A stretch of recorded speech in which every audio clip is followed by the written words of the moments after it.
लेकिन Behl sir, again I come back to the same question, क्या internal politics, internal scenario, sir हर चीज की टाइमिंग इंपॉर्टेंट है, हमले की टाइमिंग, इस तरीके के बयानों के मायने, इसीलिए हम ये सवाल करते हैं सर, क्या अमेरिका या डोनाल्ड ट्रंप इस वक्त कोई नैरेटिव सेट करने की कोशिश कर रहे हैं? देखिए, मुझे नहीं लगता कि अमेरिका ऐसा कोई नैरेटिव करेगा कि वो सेल्फ अटैक करवा दे ट्रंप के ऊपर। मुझे ऐसे उम्मीद कम लगती है, लेकिन ये प्रोबेबिलिटी ज्यादा लगती है कि ट्रंप इस बात का इस्तेमाल करे, जैसे कि संजय सोई साहब भी पहले कह रहे थे, कि ट्रंप एक तरीके से विजुअलाइज करा रहा है कि देखिए अमेरिका के लिए तो मैं लड़ रहा हूं और मैं ही हाईएस्ट थ्रेट लेवल पे हूं, तो कहीं ना कहीं पॉपुलैरिटी बढ़े, लेकिन नहीं बढ़ेगी, क्योंकि अमेरिका के अंदर इस समय जो फीलिंग आई हुई है कि ट्रंप ने ये युद्ध क्यों शुरू किया, और नेतन्याहू के अगेंस्ट भी बहुत उनका एडमिनिस्ट्रेशन, खुद जो अमेरिका का एडमिनिस्ट्रेशन ये कह रहा है गुमराह किया है, तो नेतन्याहू ने किया है। उन्होंने जीत कहा था, बड़ी जीत कहा था, जल्दी कहा था, लेकिन ऐसा कुछ नहीं हुआ। जहां स्ट्रेट्स ऑफ हॉर्मुज ओपन था, आज क्लोज्ड है। तो क्या अमेरिका इस युद्ध में जीता है? नहीं। बर्बादी की है? हाँ। लोगों को मारा है? हाँ। और यहां तक इतने लोगों को मारने के बाद भी क्या युद्ध जीता है? पूरे विश्व को तंग करने के बाद भी, जहां तेल की कीमतें 110 से 112 डॉलर, एक बार तो 126 डॉलर तक पहुंच चुकी थी, और अब जाके वो 76 पे है, लेकिन कल फिर बढ़ेंगी क्योंकि स्ट्रेट्स ऑफ हॉर्मुज बंद हो गया। क्या अमेरिका को जरूरत थी कि प्रतिबंध लगाने की जो ईरान के ऊपर इस समय कि आप वहां से कुछ भी एक्सपोर्ट नहीं कर सकते? अगर वो प्रतिबंध लगाता है तो ईरान जरूर बंद करेगा स्ट्रेट्स ऑफ हॉर्मुज को, उसके पास चॉइस क्या है? तो कहीं ना कहीं ये जितने भी पॉलिसी डिसीजंस हैं वो ट्रंप ले रहे हैं एक्शन रिएक्शन में, रादर देन एक सोची समझी स्ट्रेटेजी जो लॉन्ग टर्म के लिए सोच के ये कह रही हो कि अमेरिका की जीत कैसे हासिल की जा सकती है। अब लॉन्ग टर्म रिएक्शन को लेकर ही खबर है सर, इस एक्शन के बाद 2027 में बहुत बड़ा तेल संकट हो सकता है। स्ट्रेट ऑफ हॉर्मुज बंद होने से ग्लोबल सप्लाई में भारी कमी, यूएस ईरान जंग से गलत साबित होंगे सरप्लस के अनुमान, और इंटरनेशनल एनर्जी एजेंसी इसको लेकर बड़ा दावा कर रही है। वहीं डोनाल्ड ट्रंप की स्ट्रैटेजी, ईरान की जवाबी धमकी और हॉर्मुज का बंद होना, क्या ये सिर्फ दबाव की राजनीति है, टकराव की नई शुरुआत? क्योंकि ईरान से नई जंग की तैयारी में अब इजराइल जुट चुका है और ईरान पर बहुत बड़े हमले की तैयारी है। इजरायली सेना को नेतन्याहू का आदेश, इजरायली रक्षा मंत्री कात्ज का बड़ा दावा है, ईरान के खिलाफ फुल स्केल वॉर की तैयारी।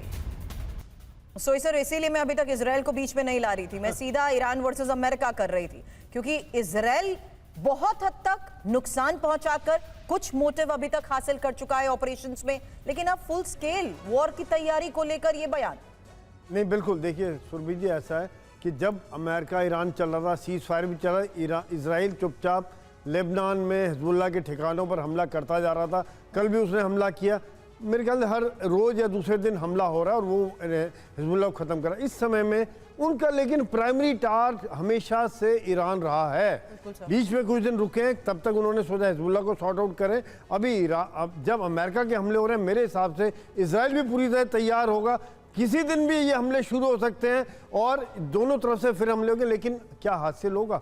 एक बात मैं छोटी सी सुरभि जी मैं ऐड करना चाहता कि ईरान ने इतना ज़्यादा हासिल कहाँ से किया है? हथियार, ड्रोन्स, रॉकेट्स, मिसाइल, क्या इसको रशिया से मिल रहा है? क्या इसको चाइना से मिल रहा है? China Iran rail road corridor जो कजाकिस्तान तुर्कमेनिस्तान से होते हैं, 10,000 किलोमीटर का है, 15 दिन लगते हैं, या कैस्पियन सी के थ्रू रशिया से आ रहा है, क्योंकि ये दोनों देश चाहेंगे कि लड़ाई लंबी चलती रहे, और ईरान को जरूर मेरे हिसाब से मिल रहा है, ताकि ये डुअल यूज़ टेक्नोलॉजी जिसको कहते हैं कि चिप मिल रहा है, लेकिन उसका इस्तेमाल कमर्शियल यूज़ के लिए, लेकिन उसका इस्तेमाल लड़ाई के लिए, ड्रोन बनाने के लिए कर रहे हैं।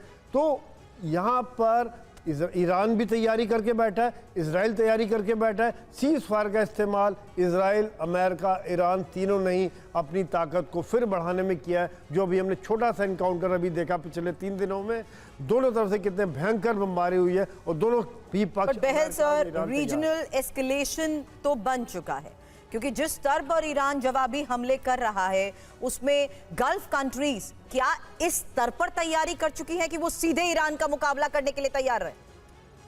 सुरभि जी, बहुत ही अच्छा प्रश्न है, पर एक चीज मैं इजराइल के बारे में कहना चाहता हूं। अगर पंजाबी में एक कहावत है कि जब भी कोई शादी हो रही है तो कोई ना कोई रुस जाता है, तो उस तरीके से जब ये बात बन रही थी, एमओयू हो रहा था, तो सबसे ज्यादा रुसे हुए थे नेतन्याहू।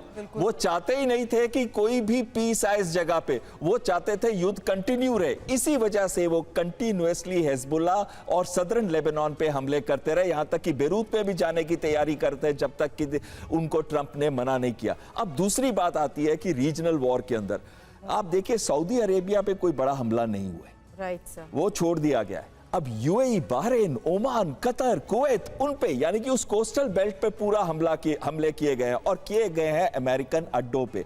इस समय भी जो सबसे ज्यादा अमेरिकन इन्वेस्टमेंट है वो यूएई के अंदर है, चाहे वो दुबई है, चाहे वो दूसरे एरियाज है यूएई के। तो उस पूरी इन्वेस्टमेंट पे हमले नहीं हुए, अभी अमेरिका के सैनिक अड्डों पे ही हमले हुए हैं। मुझे जहां तक लगता है कि जो गल्फ की कंट्रीज हैं वो नहीं चाहती कि इस वॉर को एस्केलेट किया जाए, क्योंकि पहले से ही उनकी किल्लत आ चुकी है तेल को बेचने में, और वो किल्लत कंटिन्यूअसली रहेगी। उन्होंने तो अपने प्रोडक्शन बढ़ा दिए, लेकिन जब प्रोडक्शन बढ़ा दोगे, आप 11-12% आप एशियन कंट्रीज को डिस्काउंट देने के लिए भी तैयार हैं, पर आप तेल को नहीं ले जा पा रहे, तो क्या होगा? वो नहीं चाहते कि युद्ध कंटिन्यू रहे। इन हमलों से साफ है कि हालात और ज्यादा बिगड़ रहे हैं और इसका वैश्विक स्तर पर असर आने वाले दिनों में भी देखने को मिल सकता है।